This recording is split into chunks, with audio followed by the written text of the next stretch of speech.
hablando de las condiciones que se están exigiendo para tener un puerto mejor, más competitivo, cuáles son las condiciones de competitividad, de productividad que se le va a exigir al próximo operador del puerto del Callao. ¿Dónde se hace referencia a esas condiciones, señor Argulú? Porque a ustedes más que nadie, claro, a todos los peruanos, pero a ENAPU, que busca un socio, por decirlo de alguna manera, y ya ese es otro tema sobre el cual no vamos a discutir ahora porque ya finalmente eso es lo que hay ahora, y en todo caso hay que pasar la página a otra discusión. A ustedes debe interesarles justamente tener al mejor socio, ¿no? Es evidente. ¿Dónde están esas condiciones? ¿Cuáles son esas condiciones? Jimena, yo recuerdo que en alguna oportunidad te mencioné que vamos a llamar la política sectorial, en este caso concreto señalado por el ministro de Transportes y Comunicaciones, se indicó en un documento remitido a Proinversión y remitido al APN que se llama Elementos Esenciales para la modernización del Terminal Norte Multipropósito. Ese documento fue el documento primigio, el documento inicial, con el cual la Autoridad Portuaria Nacional elaboró un proyecto referencial. Ese proyecto referencial, que es un documento bastante voluminoso, es el que ha servido de base a Proinversión y aprobado además por el director de la Autoridad Portuaria Nacional, ha servido de base, repito, a Proinversión para poder estudiar el proyecto y emitir finalmente las bases que fueron publicadas el día viernes pasado junto con la convocatoria. Es decir, en ese proyecto referencial está el detalle técnico, que es lo más importante, digamos, para que los postores puedan tener acceso no solamente al data room, sino al documento en sí, y sobre esa base saber exactamente de lo que estamos hablando. ¿De qué se les exige? Así es. Estas bases son más que nada un documento literal que se va enriqueciendo, digamos, poco a poco con las circulares que forman parte, como dije al inicio, del proyecto del contrato de concesión. Pero lo importante es lograr estándares de servicio tanto a nivel de naves como de carga, los mejores, ¿no? En el puerto en general. ¿Qué es lo que ENAPU le va a pedir? O sea, más allá de lo que el puerto necesita, ENAPU, además, en el contrato de asociación en participación, hay determinadas necesidades, como por ejemplo el tema de pagar pensiones, ¿no es cierto? ¿Qué es lo que ENAPU va a buscar, más allá de lo que el puerto requiera en su socio, como ENAPU? Bien, yo hablo a nivel, en representación de ENAPU en este caso. Lo que necesita ENAPU es evidente que el puerto de Callao se privilegie, sea el mejor puerto de esta zona del Pacífico Sur, y que además para eso necesita que se invierta recursos, en este caso financieramente propios del postor, en el que se convertiría en el concesionario, en base a una asociación en participación, en la cual inclusive en esta asociación pueda participar ENAPU en el directorio y en el consejo ejecutivo, que es el que determina finalmente cómo se van a invertir los recursos. ¿Van a pedir más de un asiento en el directorio? Porque un asiento era lo que en principio se decía hace tiempo. Yo pienso en lo personal, Jimena, que eso de 1, 2 o 3, siempre y cuando tú no puedas tener la mayoría, definitivamente no es lo más importante. No, en definitiva no la van a tener porque quienes siendo socio. Es evidente, pero lo que sí es importante es que en un proyecto, en un proceso de concesión puro, tú entregas el activo del Estado por determinados años, te retiras y lo recuperas después de ese determinado número de años.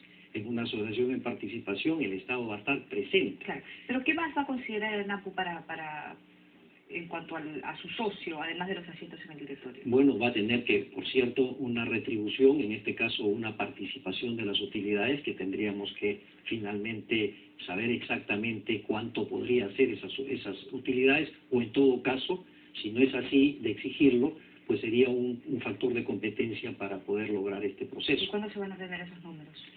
Eso lo tiene a su cargo Proinversión, ¿no? O sea, yo particularmente y el NAPU no interviene en el proceso en sí.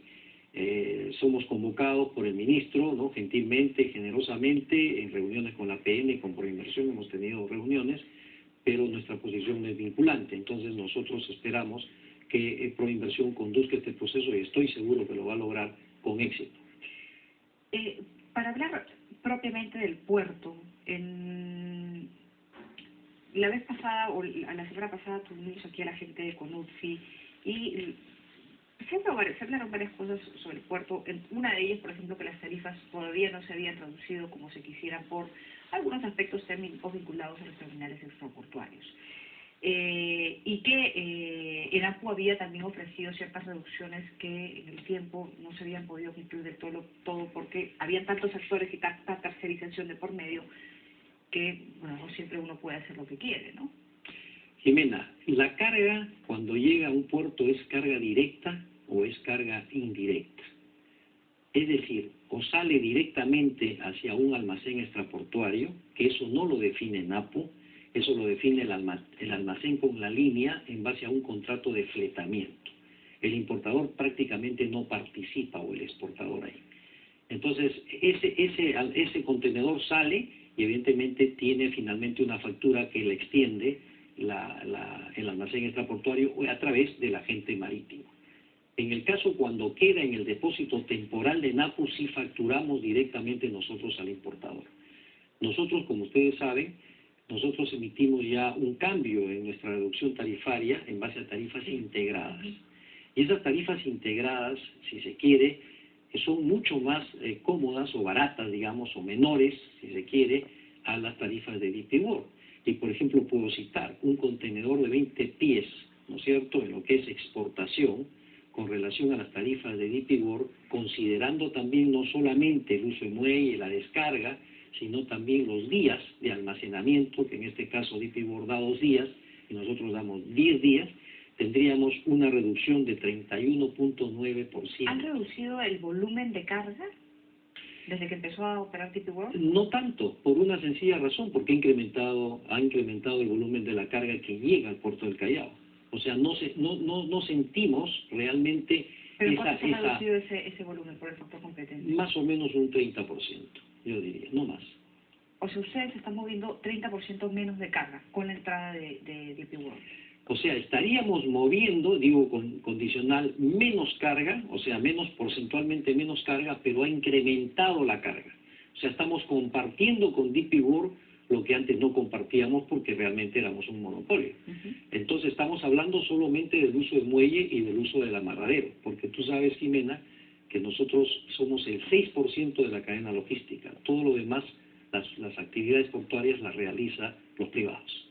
O sea, la participación ahorita en el mercado portuario es 30-70, digamos. Ustedes tienen el 70% de la carga y DP World... No, perdón, se ha disminuido. Ustedes han disminuido la carga en 30%, lo cual no quiere decir que ellos tengan ese 30%, ¿no? Ya, ¿cómo se mueve ahorita la torta? Lo que pasa, de carga? Hay que también, y esto es lo que diría es a favor de DP World, pero como peruano creo que tenemos que alentar el desarrollo de DP World, porque al final está en el país.